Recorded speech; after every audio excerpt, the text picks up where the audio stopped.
Bismillah. Assalamualaikum warahmatullahi wabarakatuh. Berikutnya saya akan buktikan atau kita akan membahas sifat grup berikutnya, itu sifat yang ketiga, yang lanjutan dari kemarin.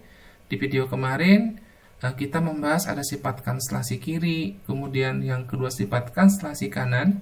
Berikutnya ada sifat ketunggalan identitas pada grup, ya, bahwa identitas grup adalah tunggal, ya. Oke, kita tunjukkan.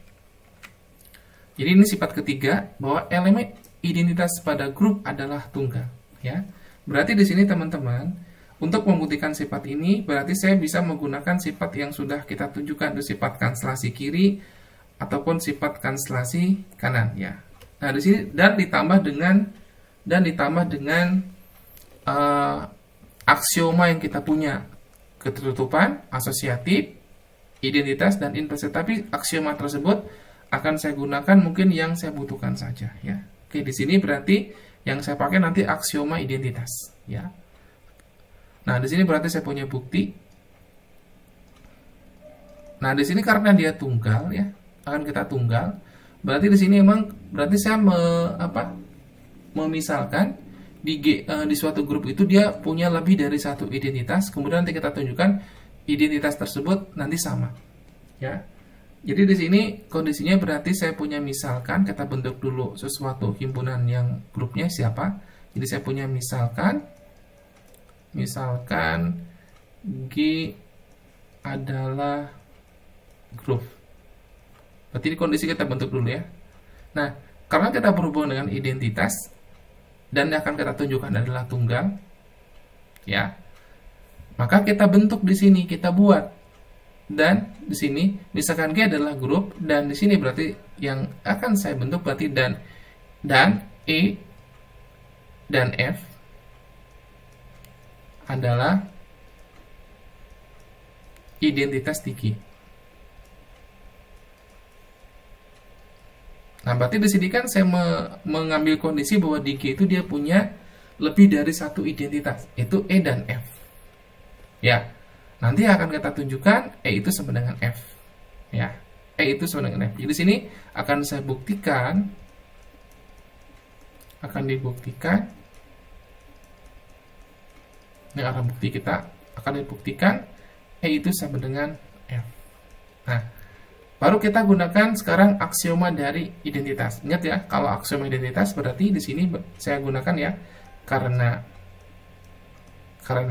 E dan F itu adalah elemen identitas G, elemen identitas di grup G, nih, di grup G.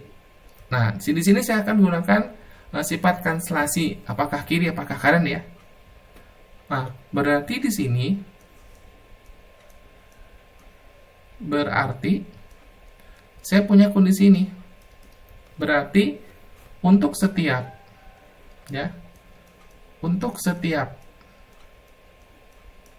misalkan, ya, A elemen di G, nah kita mengarahkan untuk setiap elemen di G berlaku ini. Berarti saya gunakan aksioma di G berlaku, maka saya punya nanti EA itu sama dengan AE itu sama dengan A. Kenapa? Ini adalah identitas. Dan yang kedua adalah saya punya nanti FA sama dengan AF itu sama dengan A juga. Kenapa? F adalah identitas. Nah, di sini teman-teman boleh kan di sini ada A, ya. Ini ada A. Berarti saya bisa menggunakan kesamaan. Nah, terserah teman-teman, kalau teman-teman menggunakan sifat konstelasi kiri berarti kan saya punya gunakan EA dengan FA. Sama itu, ya. Kalau teman-teman menggunakan konstelasi ini kanan, ya, sorry. Kalau kanan berarti EA sama dengan FA, berarti kanan yang dipakai. Kalau teman-teman menggunakan sifat konstelasi kiri berarti AE sama dengan AF. Akibatnya saya punya ini. Saya pakai satu kondisi aja, ya. Akibatnya saya punya apa? Saya pakai kiri aja. Akibatnya saya punya adalah EA. Nah, berarti kan A-nya kan saya hilangkan, berarti saya harus dengan FA di sini. Nah, ini kenapa? Ini saya punya A di sini, kan. Nah, berarti saya menggunakan sifat konstelasi kanan, ya. berdasarkan sifat kan, berarti kan saya punya sifat kan berdasarkan sifat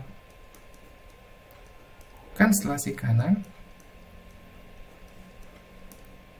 Dari kondisi ini ya, berarti saya gunakan sifat kanstelasi kanan, kanstelasi kanan.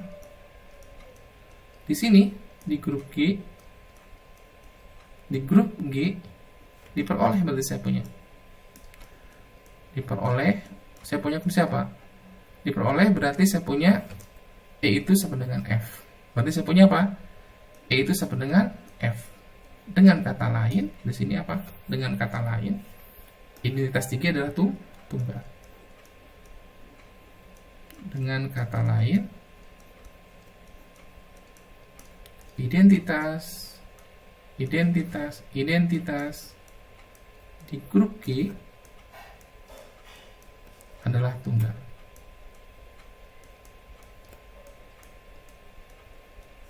Nah, berarti teorem yang kita buktikan sudah sampai, berarti terbukti di situ. Ya. Jadi nanti di sini yang saya pakai kondisi adalah definisi identitas, kemudian saya gunakan sifat yang sudah kita tunjukkan pada video sebelumnya, yaitu sifat kanstelasi kiri atau sifat kanstelasi kanan, tetapi yang saya pakai adalah sifat kanstelasi saja, sifat kanstelasi kanan. Itu mungkin video yang bisa saya sampaikan materi pembuktiannya. Mohon maaf jika banyak kekurangan. Ya, kalau ada yang belum paham, boleh teman-teman layangkan di kolom komentar. Terima kasih. Assalamualaikum warahmatullahi wabarakatuh.